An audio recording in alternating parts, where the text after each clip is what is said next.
ബോംബെ അധോലോക നായകരിൽ ഒരാളായ ഛോട്ടാ രാജനെ 7 വർഷത്തേന് ശിക്ഷിച്ചു. മദ്രാസിലെ അവിടെ പാസ്പോർട്ട് ഓഫീസിലെ കളവായ റെക്കോർഡുകൾ ഹാജരാക്കി പാസ്പോർട്ട് സമ്പാദിച്ച് ഇന്ത്യക്ക് വെളിയിൽ പോയതിനാണ് 7 വർഷത്തേന് ഇപ്പം ശിക്ഷ വിധിച്ചത്. 2023-24 ബോംബെയിലെ 6 മർഡർ കേസിനകത്ത് പ്രതിയായ ഛോട്ടാ രാജൻ ഇന്ത്യ വിട്ടുപോയി. ഛോട്ടാ രാജൻ്റെ ഗുരു നമുക്കറിയാം, ഡി കമ്പനിയുടെ തുടക്കക്കാരന് ദാവൂദ് ഇബ്രാഹിം തന്നെയായിരുന്നു. 1993 ബോംബെയിലെ സീരിയലായിട്ടുള്ള ബോംബിങ്, ധാരാളം പേര് കൊല്ലപ്പെട്ട 1993 സംഭവം.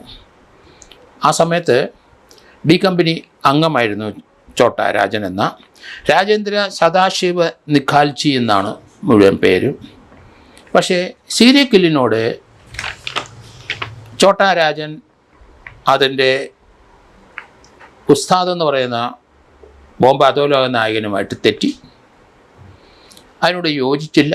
ഇത് രാജ്യദ്രോഹ പ്രവർത്തനമാണ് എന്ന് ഛോട്ടാ രാജൻ പറഞ്ഞെന്നാണ് പറയുന്നത്. അങ്ങനെയാണ് ദാവൂദ് ഇബ്രാഹിമായിട്ട് ഡി കമ്പനിയിൽ നിന്ന് തെറ്റുന്നത്. 93 സീരിയൽ കില്ലിനോട് തെറ്റിയോടുകൂടി ഛോട്ടാ ഷക്കീൽ എന്നയാളാണ് ബോംബെ അധോലോകം നയിക്കുന്ന ദാവൂദ് ഇബ്രാഹിമിൻ്റെ റൈറ്റ് ഹാൻഡ്. അതിനുശേഷം ടൈഗർ മോമോം എന്നയാളും ഡി കമ്പനിയിൽ വന്നു ചേർന്നു. ദാവൂദ് ഇബ്രാഹിമിൻ്റെ ഗുരു നമുക്കറിയാം ഹാജി മസ്താൻ. അദ്ദേഹം ഇപ്പോൾ ഇല്ല. ഹാജി മസ്താൻ്റെ ശിഷ്യനായിട്ടാണ് ദാവൂദ് ഇബ്രാഹിം തുടങ്ങിയത്.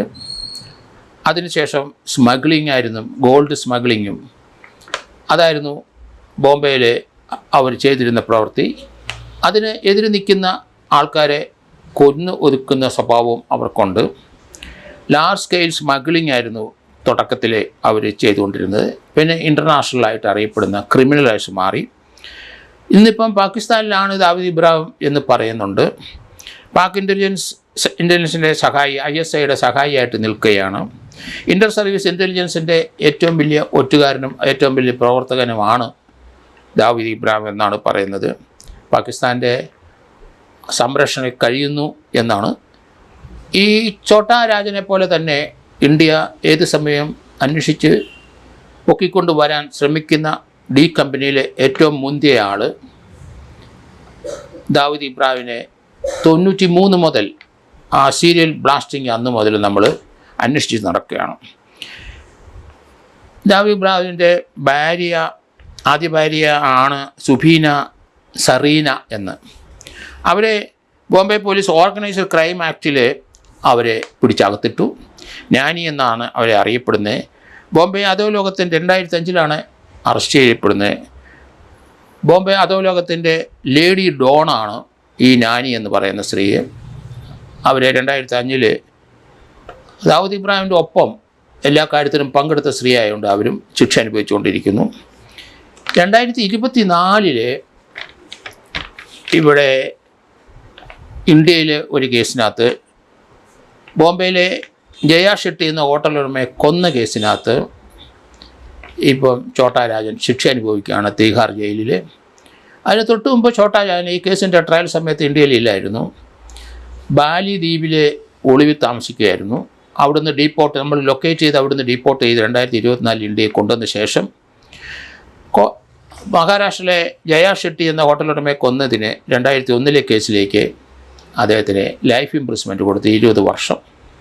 2011 ബോംബെയിലെ ഒരു ജേർണലിസ്റ്റിനെ കൊന്ന ഒരു കേസുണ്ട്, ജെ ഡേ എന്ന ബംഗാളി. അയാളെ കൊന്നത് 2001 അതിൻ്റെ ട്രയൽ നടക്കണം. വേറെ 5 കേസുകൂടെ മർഡർ കേസ് ബോംബെ അധോലോകത്തിൽ നടത്തിയ മർഡറിൻ്റെ പ്രതിയാണ് ഇദ്ദേഹം. ഇപ്പം ശിക്ഷിച്ചിരിക്കുന്ന കള്ള പാസ്പോർട്ട് ഉപയോഗിച്ച് ഇന്ത്യയിൽ നിന്ന് വെളിയിൽ പോയതിനാണ്. ഏതായാലും ഇപ്പോൾ അദ്ദേഹത്തിന് 1957 അദ്ദേഹം ജനിച്ചത്. ഏകദേശം 70 വയസ്സിൽ കൂടുതൽ പ്രായമുണ്ട്. ഭാര്യ സുജാത നിഖാൽജി എന്ന്, അവർക്ക് 3 മക്കളുമുണ്ട്. തിഹാർ ജയിൽ ഹൈ സെക്യൂരിറ്റിയിലാണ് ഇപ്പോൾ ഛോട്ടാ രാജൻ കിടക്കുന്നത്. അദ്ദേഹത്തിന് സർവ്വവിധ രോഗങ്ങളുമുണ്ട് ഇപ്പോൾ. അതുകൊണ്ട് ഇന്ത്യൻ ഇൻസ്റ്റിറ്റ്യൂട്ട് അവിടെ എപ്പോഴും ഡൽഹിയിൽ ചികിത്സയാണ്. ഇന്ത്യൻ ഇൻസ്റ്റിറ്റ്യൂട്ട് മെഡിക്കൽ സയൻസിലൊക്കെ നമുക്കറിയാം വലിയ എക്സ്പെൻസീവായ സ്ഥലങ്ങളാണ്. പക്ഷേ ജയിൽ ജീവനക്കാരെന്ന നിലയിൽ സുരക്ഷിതത്വ കാരണത്താലും അദ്ദേഹം ഇന്ത്യൻ ഇൻസ്റ്റിറ്റ്യൂട്ട് ഓഫ് മെഡിക്കൽ സയൻസിലാണ് മിക്കവാറും ഡയബറ്റീസിനും കിഡ്നി ട്രബിളിനും ഒക്കെ ആയിട്ട് ചികിത്സയിൽ കഴിയുന്നത്.